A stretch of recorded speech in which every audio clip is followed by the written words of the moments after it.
post WrestleMania 2, Jake, you worked the house show loop with Scott McGee and SD Jones. And in mid-April, you take on McGee in MSG in front of 15,000 people for television tapings. Matches aired on Primetime Wrestling the following week, and were also available on the MSG network.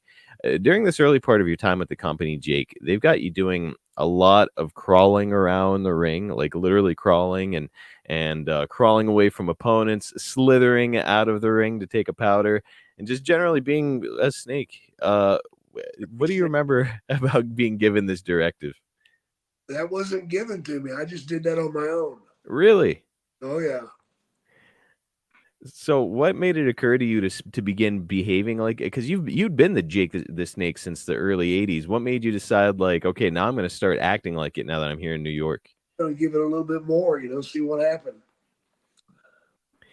It fit well with the presentation up there because it's like they are like that very overt cartoonish product. So like if you're gonna be the snake, you're the damn snake out there. That's it. You got one in the bag, you might as well be one too. It doesn't last very long. I've noticed like yeah, you did this stuff for a while and then kind of pulled away from it. Why do you think you pulled out from that creative choice? I don't like doing the same thing all the time. I Okay. never have like that. So I did it for a short period of time, but then as my opponents got better, I didn't have time to play around. I had to be more serious.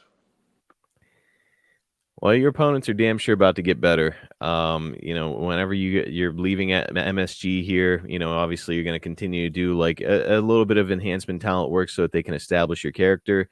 But then you're moving on, and it's going to be one of your more memorable feuds. It's something we talked about here on the show. It's episode 22, The Dragon and the Snake. On Yeah. May 1st, 86, you're paired with Ricky Steamboat. Yeah. Man, what a great rivalry the two of you had. And he's just a couple years away from becoming the NWA world champion. And even at this point, he's considered one of the best workers in the world. Yeah.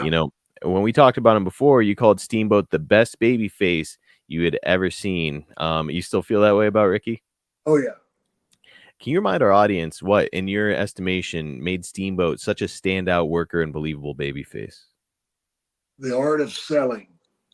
Mm. He can sell better than just about anybody. He's right there with Ricky Morton as far as selling goes. What do you think it was about him and his son? Like what sets guys apart? Is it just like the engagement with the audience, or what is it? It's just that he had all the pieces, man. And he put them together really well. He looked great. He was always tanned, naturally. But his body was in physical condition, and he could go. He could go as long as you needed him to, and he was just a solid, really solid performer.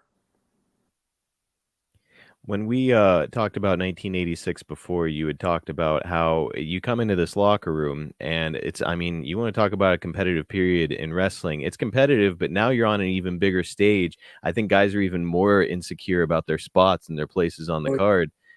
And so like you're coming into like a pretty tumultuous situation. Not a lot of people are like gravitating toward you right away.